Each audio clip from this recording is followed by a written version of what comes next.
नमस्कार दोस्तों, बिटनोमैड चैनल पर आपका स्वागत है। आज मैं आपके लिए लेकर आया हूं एक ऐसी कहानी जो सुनने में तो मजेदार है, लेकिन इसमें छुपी है एक बहुत बड़ी सीख।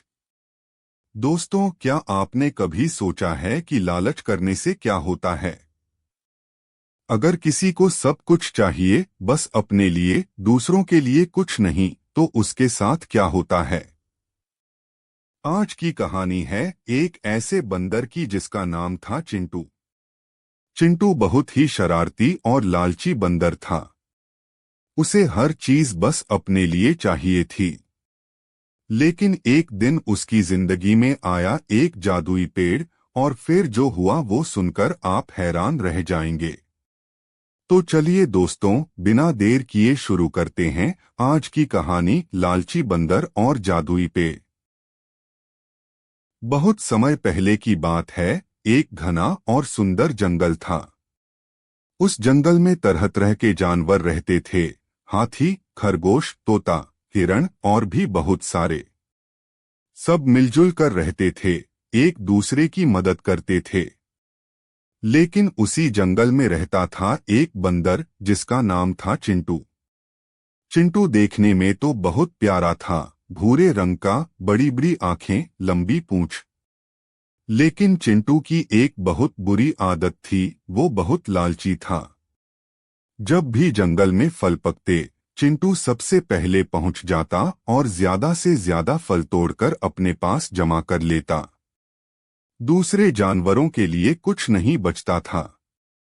उसका दोस्त गोलू खरगोश कहता, भाई चिंटू, थोड़ा हमारे लिए भी छोड़ दो। लेकिन चिंटू कहता, नहीं नहीं, ये सब मेरे हैं, मैंने मेहनत करके तोड़े हैं। बेचारे बाकी जानवर उदास हो जाते। मीना तोता कहती, चिंटू भाई, बांटने में खुशी होती है। लेकिन चिंटू को किसी की बात सुनने में कोई दिलचस्पी नहीं थी। उसे बस अपने से मतलब था। एक दिन चिंटू फल ढूंढते ढूंढते जंगल के बहुत अंदर चला गया, ऐसी जगह जहां वो पहले कभी नहीं गया था। वहां उसने देखा एक बहुत बड़ा और चमकदार पेड़।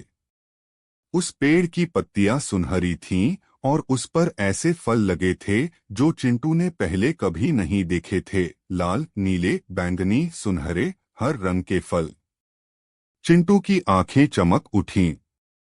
वो खुशी से उछलने लगा और बोला, वाह, इतने सारे फल, ये सब मेरे होंगे।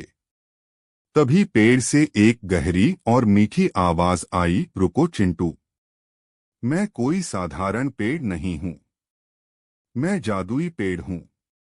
चिंटू डर गया, लेकिन फिर उसने हिम्मत करके पूछा, जादुई पेड़, तुम बोल सकते हो?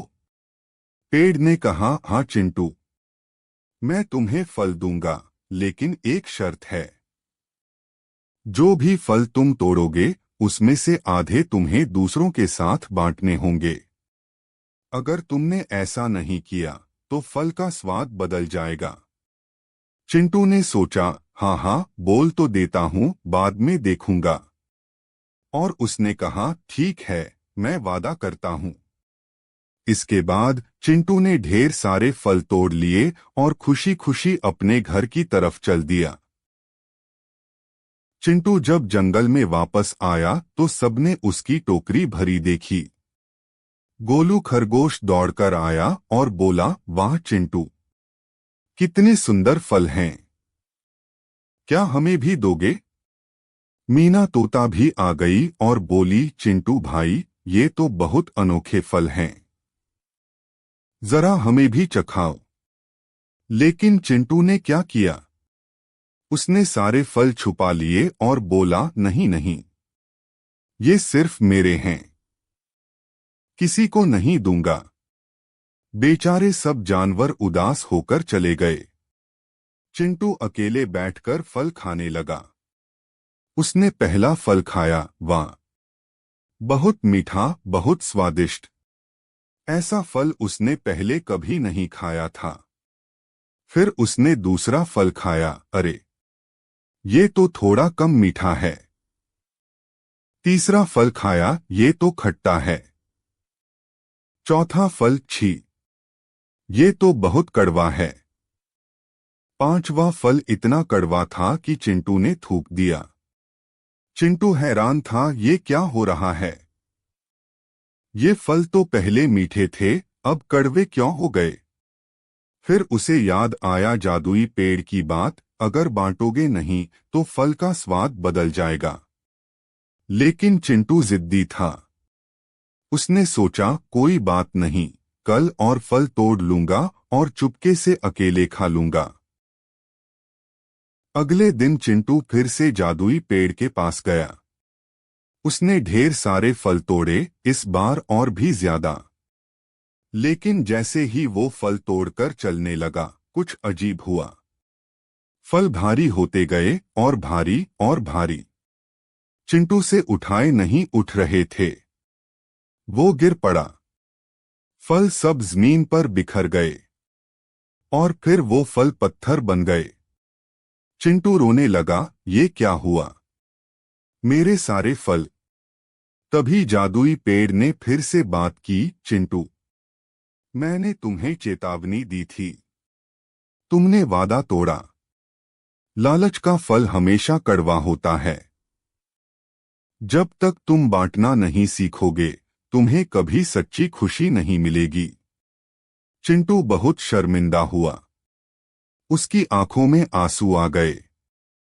उसने कहा, मुझे माफ कर दो जादुई पेड़। मैं समझ गया। मैंने बहुत गलत किया। मैं सबके साथ बांटूंगा, सच में। पेड़ ने कहा, ठीक है चिंटू, मैं तुम्हें एक आखिरी मौका देता हूं।